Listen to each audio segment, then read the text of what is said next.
गरिमा आज 8 साल बाद गांव लौट रही थी। उसने मुंह पर दुपट्टा लपेट रखा था ताकि उसे गांव का कोई आदमी पहचान न ले। वह 8 साल पहले मुकेश के साथ घर से भागी थी।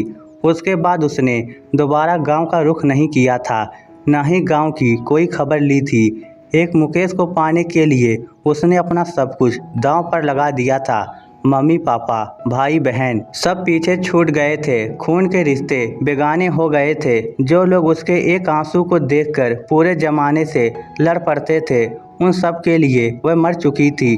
उसे अफसोस इस बात का भी था कि जिस मुकेश के लिए उसने अपनों को छोड़ दिया था, वह भी उसका नहीं हुआ। घर से भागने के 1 साल बाद ही मुकेश उसे छोड़कर भाग गया था। वह 7 सालों से अकेली रह रही थी। हिम्मत ही नहीं होती थी लौट कर जाने की। आज वह अपने पैरों पर खड़ी थी। प्राइवेट कंपनी में मैनेजर के पद पर काम कर रही थी। अच्छा खासा कमा रही थी, मगर निजी जिंदगी में सब कुछ खाली खाली सी था। वह अपनी खुद की गाड़ी चलाते हुए गांव आई थी। जैसे ही गांव की सीमा में प्रवेश किया, उसने मुंह पर बंधे दुपट्टे को अच्छे से ठीक किया, गाड़ी की एसी बंद कर दी, सारे शीशे नीचे सरका दिया ताकि अपने गांव की मिट्टी की भीनी भीनी खुशबू उस तक पहुंच जाए। जैसे ही गांव के बाहर वाला जोहर आया, उसने गाड़ी रोक दी। फिर गाड़ी से उतरकर उस छोटे से तालाब के पास पहुंची जहां बचपन में सहेलियों के साथ उसमें डुबकी लगाया करती थी। उसने आंखें बंद की तो उसे बचपन की सहेली आरती की आवाज़ सुनाई दी, गरिमा आ जा, एक डुबकी हो जाए। बंद आंखों से ही उसके मुंह से निकल गया, नहीं यार, मैं नहीं आऊँगी, पानी बहुत ठंडा है। अचानक उसे सभी सहेलियों के हंसने की आवाज़ सुनाई दी। तब घबराकर उसने आंखें खोल दी, मगर वहाँ कोई नहीं था। सुनसान तालाब में छोटी छोटी लहरें बनकर उसकी विपरीत दिशा में जा रही थी, वैसे ही जैसे जिंदगी की सारी खुशियाँ उससे दूर चली गई थी। वह बोझिल कदमों से वापस गाड़ी में आकर बैठ गई। घर अब 1 किलोमीटर से ज़्यादा दूर नहीं था, मगर वह जानती थी कि फासले अब बहुत लंबे हो गए हैं। दूरियों की जो खाई बन चुकी है, उसे भरना बहुत मुश्किल है। वह गाड़ी को धीरे धीरे ड्राइव करती हुई घर की तरफ बढ़ने लगी। अभी वह कुछ दूर ही चली होगी कि सामने से भैंसों को लेकर पड़ोस की कावेरी काकी आती दिखाई दी। गरिमा को याद आया, जब उसके 12वीं कक्षा में अच्छे नंबर आए थे, तब कावेरी काकी बोली थी, बेटा एक दिन तू अपने परिवार का नाम रोशन करेगी। सोचते हुए गरिमा की आंखों से आंसू निकल आए। वह काकी के करीब से गाड़ी निकलकर आगे बढ़ गई। उसकी हिम्मत ही नहीं थी कि काकी से बात करने की, क्योंकि परिवार का नाम रोशन करने की जगह दाग जो लगा बैठी थी। दाग कितना बड़ा था उसका भी उसे अंदाजा नहीं था, क्योंकि पिछले 10 सालों में घर में क्या बदला होगा उसे कोई खबर नहीं थी। घर में एक छोटी बहन, 2 छोटे भाई और माता पिता छोड़कर गई थी। वह सही सलामत भी है या नहीं उसे नहीं पता था। उसने गाड़ी घर के सामने रोकी तो उसका दिल धक धक करने लगा। घर बाहर से पूरी तरह बेरौनक हुआ पड़ा था। जब वह घर छोड़कर भागी थी, तब वह सुंदर सा घर था, मगर अब तो सीलन और उखड़े हुए प्लास्टर के कारण बहुत पुराना सा लग रहा था। उसने गाड़ी से 2 बड़े बड़े बैग निकाले जिनमें घर वालों के लिए सामान लाई थी। फिर दोनों बैग को टायरों के बल घसीटते हुए अंदर ले गई। अंदर उसे पहली नज़र में कोई नज़र नहीं आया, मगर जब वह एक कमरे के सामने पहुंची तो उसे एक जवान लड़की नजर आई। गरिमा ने तुरंत उसे पहचान लिया, क्योंकि वह उन भाई बहनों में सबसे छोटी और लाडली बहन ज्योति थी। 8 साल पहले 12 वर्ष की थी, अब 22 साल की हो चुकी थी।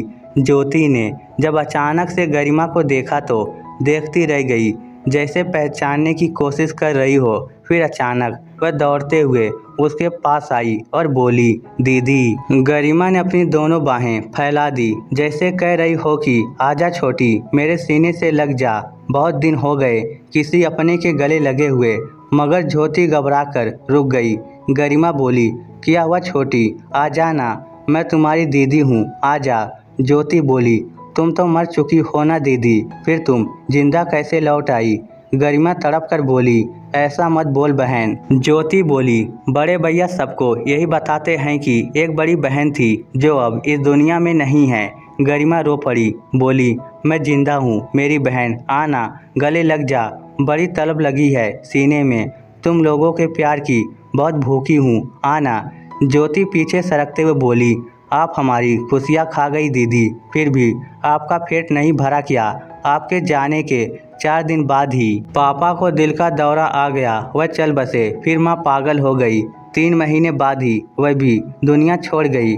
आपने हमें अनाथ कर दिया दीदी, हमारी पढ़ाई भी छूट गई, लोगों ने हमसे बात करना बंद कर दिया, कोई हमारे पास नहीं बैठता, आपको क्या पता हम कैसा जीवन जी रहे हैं। इतना सुनकर गरिमा के पैरों में जान ही नहीं रही, वह फर्श पर बैठ गई, मम्मी पापा नहीं रहे, हे भगवान मैंने क्या कर दिया। फिर वह गला फाड़कर जोर जोर से रोने लगी, उसे रोते देखकर छोटी बहन भी रोने लगी। वह 8 सालों से छुपकर जी रही थी, सोचा करती थी पापा से आंखें कैसे मिला पाऊंगी, मगर पापा तो उसके जाने के बाद 4 दिन भी नहीं जी पाए थे। जिन आंखों से डर रही थी वह तो कब की बंद हो चुकी थी। पापा को टूटकर चाहने वाली उसकी भोली भाली माँ भी उनके पीछे चली गई। इधर सब कुछ खत्म हो गया था और उधर वह अपनी खुशियों की मीनार खड़ी करने में लगी थी। वह रोते हुए बड़बड़ा रही थी, शायद मम्मी पापा की बद्दुआ लग गई थी, इस कारण वह भी मुझे छोड़कर चला गया। 1 साल भी मेरा साथ नहीं दिया उसने, अकेली जान को अजनबी दुनिया में छोड़कर भाग गया। मैं इसी की काबिल थी, मेरे साथ यही होना था, मैं सबकी गुनहगार हूँ, मुझे सज़ा मिलनी चाहिए। छोटी गरिमा के दोनों छोटे भाई लौट आए थे। जब उन्होंने बड़ी बहन को देखा तो बोले, दीदी यहाँ से चली जाओ, बड़ी मुश्किल से फिर से खड़े होने की कोशिश कर रहे हैं, तुम फिर से हमारी ज़िंदगी को नर्क बनाने क्यों चली आई, चलो घर से बाहर निकलो। गरिमा ने भरी आंखों से दोनों भाइयों को देखा, दोनों पापा पर गए थे, वही चेहरा वही आंखें, जब उन्हें छोड़कर गई थी तब बड़े वाला 18 साल का और छोटा 15 साल का था। अब 26 और 23 साल के हो चुके थे, दोनों की शादी की उम्र हो चुकी थी। वह आंसू पोंछते हुए बोली, भाई ऐसा मत बोलो, मैं सुबह चली जाऊंगी, एक रात तो यहाँ रुक जाने दो, जानती हूँ मुझसे बहुत बड़ी भूल हो गई है, उस भूल का कोई प्रायश्चित भी नहीं है। 7 साल से अकेली रह रही हूँ, तुम सबको याद करके बहुत रोती हूँ। अब मम्मी पापा के ना रहने का गम मुझे जीने नहीं देगा, मैं दुनिया से ही चली जाऊंगी। ज्योति दौड़कर बहन के गले से चिपक गई, बोली, ऐसा मत बोलो दीदी, अब अपनों को खोने के नाम से ही डर लगता है। गरिमा ने छोटी बहन को कसकर सीने से चिपका लिया, फिर बोली, थोड़ी देर ऐसे ही चिपकी रहे, बड़ा सुकून मिल रहा है। भाइयों ने गरिमा से बात नहीं की, वह उसके पास भी नहीं आए। फिर गरिमा सुबह होने से पहले ही वापस चली गई। वापस आने के बाद गरिमा अपनी सारी कमाई ज्योति के खाते में भेज देती है। दूर रहकर बहन और भाइयों की मदद करने की कोशिश कर रही है। वह जानती है एक दिन भाई उसे माफ़ कर देंगे, मगर वह खुद को कभी माफ़ नहीं कर पाएगी। इस स्टोरी को लेकर आपकी क्या राय है, नीचे कमेंट करके हमें ज़रूर बताइएगा। धन्यवाद।